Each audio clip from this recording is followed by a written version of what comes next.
सुप्रभात।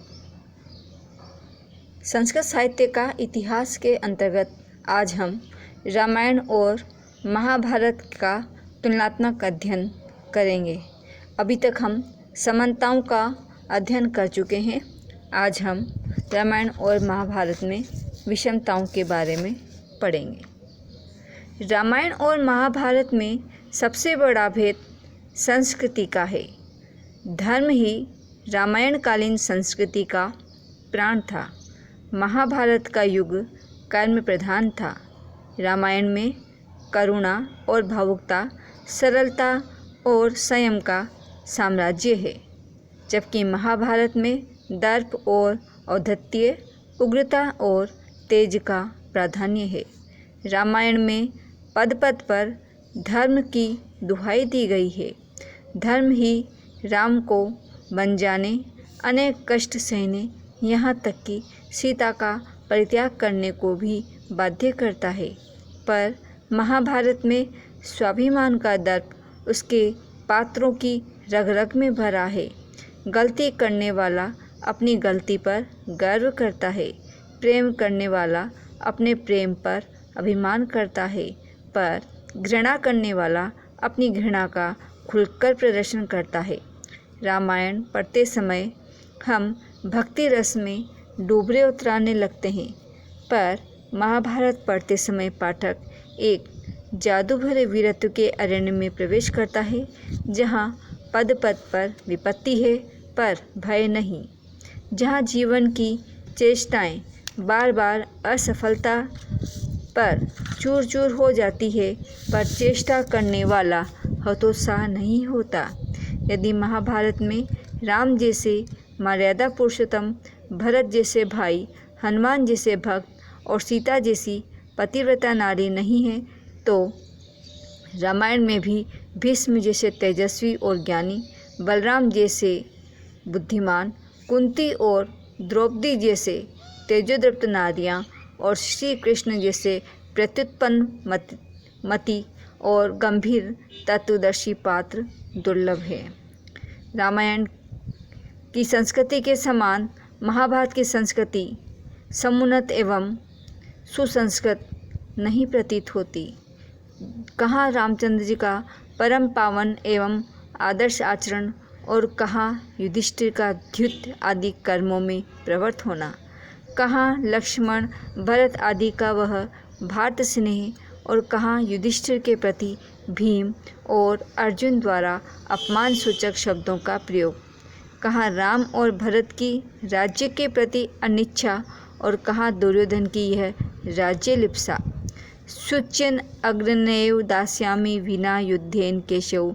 इस प्रकार दोनों के सांस्कृतिक आदर्शों में महान अंतर दिखाई पड़ता है। रामायण की प्रजा राजकार्य में अधिक योग देती थी और अन्याय का विरोध करने में नहीं हिचकती थी, पर महाभारत की प्रजा कठोर शासक वर्ग के विरुद्ध आवाज़ तक नहीं कर सकती थी। सीता को कैकेयी द्वारा तपस्विनी के वस्त्र दिए जाने पर जहाँ प्रजा एक साथ चिल्ला उठती है, धिक त्वाम दशरथम, वहाँ धृतराष्ट्र की राजसभा में द्रौपदी की दुर्दशा होने पर भी भीष्म और द्रोण जैसे वयोवृद्ध पुरुष भी कुछ नहीं बोलते। एक और रामचंद्र जी के वन गमन के समय अयोध्यावासी उनके साथ चलने के लिए उद्यत हो जाते हैं, तो दूसरी ओर युधिष्ठिर के 2 बार हस्तिनापुर से निकाले जाने पर नगर निवासी कौरवों के भय से खुलकर शोक भी नहीं प्रकट कर सकते। वैवाहिक जीवन की दृष्टि से भी दोनों संस्कृतियों में भेद है। कहाँ सती साध्वी सीता का पातिव्रत धर्म और श्री राम का पत्नीव्रत, और कहाँ सत्यवती और कुंती की कुमारावस्था में ही संतानोत्पत्ति, पांडवों के बहुविवाह और द्रौपदी के 5 पति। युद्ध के आदर्शों में भी परिवर्तन हो गया है। युद्ध क्षेत्र में रावण के घायल हो जाने पर राम कहते हैं कि घायल का वध करना धर्म विरुद्ध है, तो महाभारत में शस्त्र छोड़े हुए भीष्म और द्रोण का वध, रथ से उतरे हुए कर्ण का वध, सोते हुए धृष्टद्युम्न का, शिखंडी और द्रौपदी के 5 पुत्रों का वध, राम रावण या लक्ष्मण मेघनाद के युद्ध में वह क्रोधोन्मत्त घृणासूचक संलाप या प्रलाप नहीं पाया जाता। भीम और दुर्योधन, अर्जुन और कर्ण के बीच युद्ध होता है। रामायण के समय की राजनीतिक अवस्था महाभारत के समय से भिन्न थी। रामायण में भारत पर वैदेशिक प्रभाव नहीं पड़ा था, क्योंकि उसमें विदेशियों का उल्लेख कहीं नहीं मिलता। जो 4 स्थलों पर यवनों के प्रति जो संकेत किया गया है, उससे राजनीति में विदेशियों का कोई हस्तक्षेप लक्षित नहीं होता। पर महाभारत के समय देश में विदेशियों मलेच्छों का पर्याप्त प्रसार हो चुका था। लाक्षागृह का निर्माता पुरोचन मलेच्छ था। मलेच्छ को अपनी मलेच्छ भाषा भी थी। विदुर पांडवों को लाक्षागृह का कपट रहस्य मलेच्छ भाषा में ही समझाते हैं। द्रोण पर्व में स्पष्ट उल्लेख है कि महाभारत युद्ध में कई मलेच्छ राजाओं ने भी भाग लिया था। वाल्मीकि के अनुसार दक्षिण भारत में कोई समृद्ध राज्य नहीं थे और वहाँ विराट, कबंध जैसे भयानक राक्षसों का ही नाश था। किंतु महाभारत के समय दक्षिण में राजनीतिक प्रगति पर्याप्त हो चुकी थी। युधिष्ठिर के राजसूय यज्ञ में दक्षिण भारत के भी कई नृपति आमंत्रित किए गए हैं।